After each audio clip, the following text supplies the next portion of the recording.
আসসালামু আলাইকুম। সবাই কেমন আছেন? আশা করছি আল্লাহর রহমতে সকলেই ভালো আছেন। আপনাদের দোয়া এবং আল্লাহর রহমতে আমিও ভালো আছি। আহ প্রত্যাশা করছি সবার রমজান খুব ভালো যাচ্ছে। আলহামদুলিল্লাহ, আল্লাহর রহমতে আমারও রোজা খুব ভালো যাচ্ছে। আল্লাহর রহমতে সব ঠিকঠাক চলছে এবং আল্লাহর রহমতে সুস্থ আছি।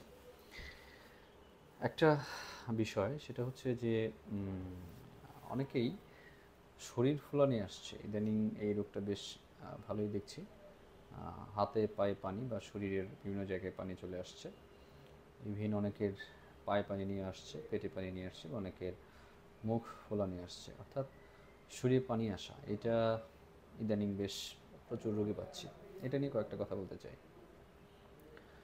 শরীরে পানি কেন আসে এটা নিয়েই কয়েকটা কথা বলবো। আসলে শরীরে পানি আসে মূলত চারটা বা পাঁচটা কারণে। প্রধান চারটা বা পাঁচটা কারণে, অনেক কারণ থাকতে পারে, এর মধ্যে চারটা পাঁচটা কারণ হচ্ছে প্রধান। প্রথম কারণ হচ্ছে কারো হার্টের সমস্যা থাকলে, অর্থাৎ কারো যদি হার্টের পাওয়ার কমে যায়, সেটা 50-এর নিচে হলে হতে পারে, বা 40, কারো 30%-এর নিচেও হয়।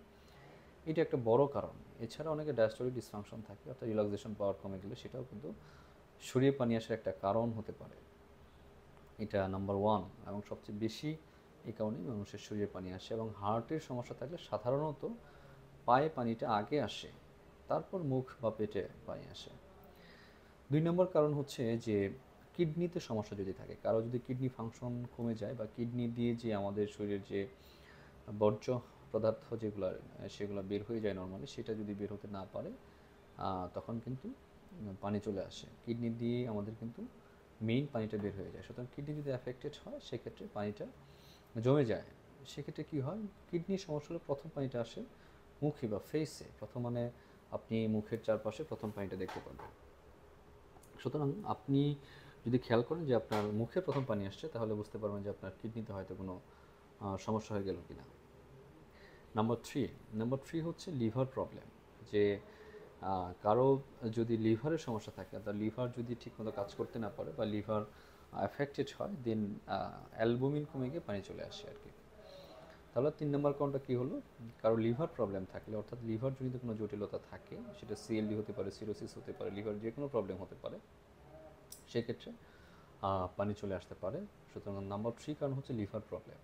লিভার প্রবলেম সাধারণত পেটে প্রথম পানি আসে। আপনি যদি বুঝতে পারেন যে আপনার পেটে প্রথমে পানি আসছে, তাহলে সেটার সম্ভাব্য কারণ লিভার হতে পারে।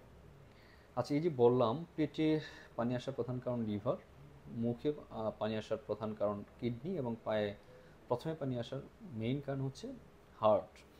এর ব্যতিক্রমও কিন্তু হতে পারে। নর্মালিভাবে আসে, অনেকের ক্ষেত্রে কিন্তু ব্যতিক্রমভাবে আসতে পারে। দেখা গেল যে পেটে বা মুখে বা পায়ে পানি আসছে, কিন্তু আমরা নর্মাল যে থিওরিটা জানি সেটা ব্যতিক্রমও হয়, কিছু কিছু পেশেন্টের ক্ষেত্রে হয়। কিন্তু অধিকাংশ পেশেন্টের ক্ষেত্রে এই নিয়মটা সাধারণত মেনে তারপরে জিনিসটা ঘটে থাকে আর কি।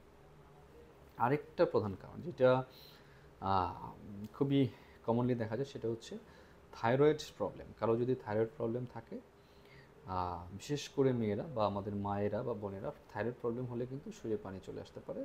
ওয়েট গেইন হয়, এর সাথে সাথে মুখটা একটু ফ্লপি হয়, একটু ফোলা ফোলা হয়, পায়ে পানি আসে, পেটে পানি আসে, ওজন বেড়ে যায়। এবং থাইরয়েডের প্রবলেমের যে পানিটা আসে, সেটা কিন্তু পিটিং হয় না, অর্থাৎ চাপ দিলেও কিন্তু পায়ে ডেবে যায় না। এটা একটা এক্সেপশনাল একটা বিষয়। সুতরাং এই যে চারটা কারণ বললাম, হার্টের problem, kidney problem, liver problem এবং থাইরয়েড প্রবলেম, এই চারটা প্রধান কারণ। এছাড়া অসংখ্য আরও অনেক কারণ রয়েছে, যেটা আসলে একজন ইন্টার্নিস্ট বা মেডিসিন স্পেশালিস্ট আপনাকে ইভ্যালুয়েট করবে। কিন্তু আপনার শরীরে যদি পানি আসে, এটাকে অবশ্যই আপনাকে গুরুত্ব দিতে হবে, আপনার ডাক্তারের পরামর্শ নিতে হবে। আজকে এ পর্যন্তই থাক। সবাই ভালো থাকবেন, সুস্থ থাকবেন। সবাই সবার জন্য দোয়া করবেন। আসসালামু আলাইকুম ওয়া রাহমাতুল্লাহি ওয়া বারাকাতুহু।